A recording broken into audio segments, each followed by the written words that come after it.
And Senator, has my time expired? I'm afraid it is. My apologies. My clock doesn't run when I'm remote, and I will yield my non-existent remaining time. Thank you, Chairman. Senator Graham. Thank you. To my dear friend, Sheldon, I appreciate your consistency.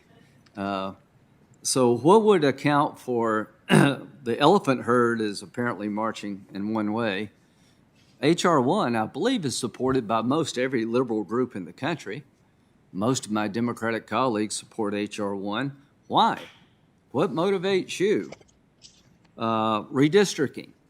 Under your proposal, you would take redistricting away from state elected officials and give it to some independent commission. What's that got to do with voting? That's about trying to change the ability of red states to be able to draw new lines based on population shift. H.R. 1 has a 6-to-1 match for low dollar donations. What's that got to do with voting? Nothing. It's got to do with political power, trying to have the federal government subsidize campaigns favorable to you. And if 6-to-1 match had been in place in my recent election, South Carolina would have probably had over $1 billion spent. I think the people of South Carolina deserve better than that. I raised 110. My opponent raised 132.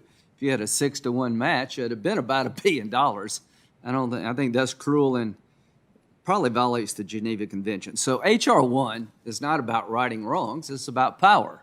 It's about trying to grab power, and I can understand why people want to grab it. I don't understand why people on our side would willingly sit on the sidelines, and we're not. But we're here today to talk about the voting process.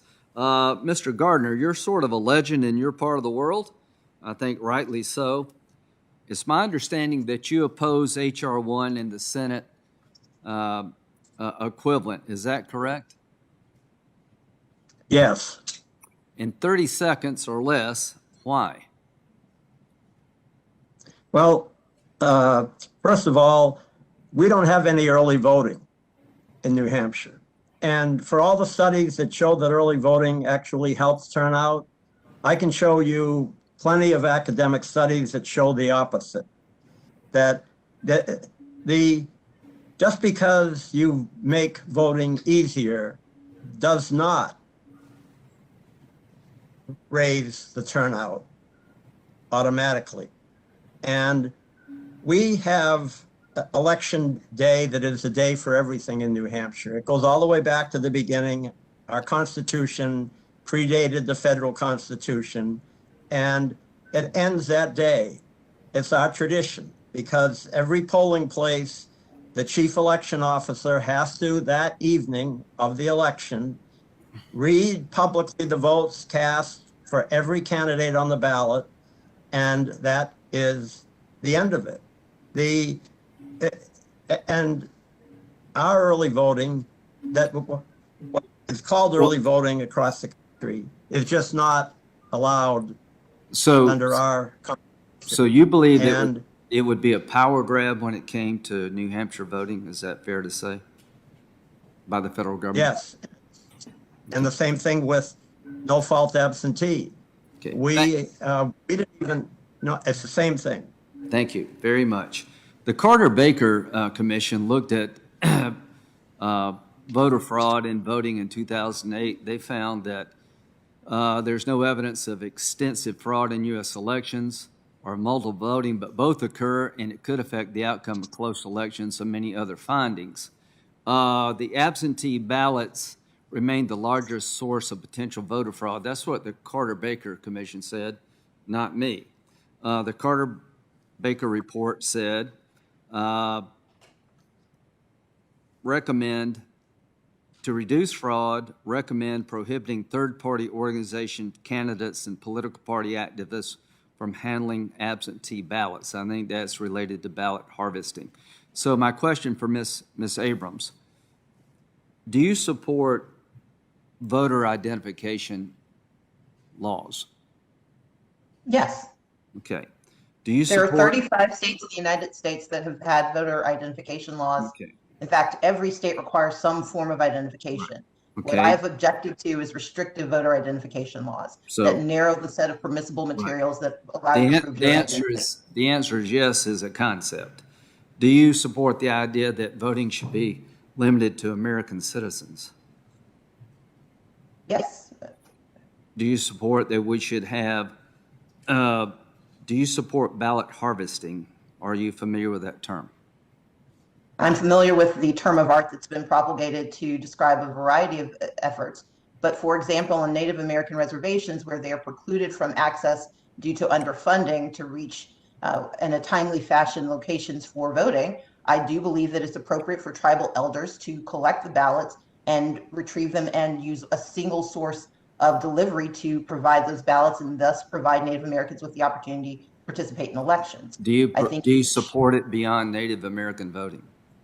As I've said, I believe that it depends on the situation and that the term of art that is being used describes a variety of behaviors, and each of those behaviors should be examined for utility and for veracity. And to the extent that they help voters participate in elections in a lawful manner, they should be permitted.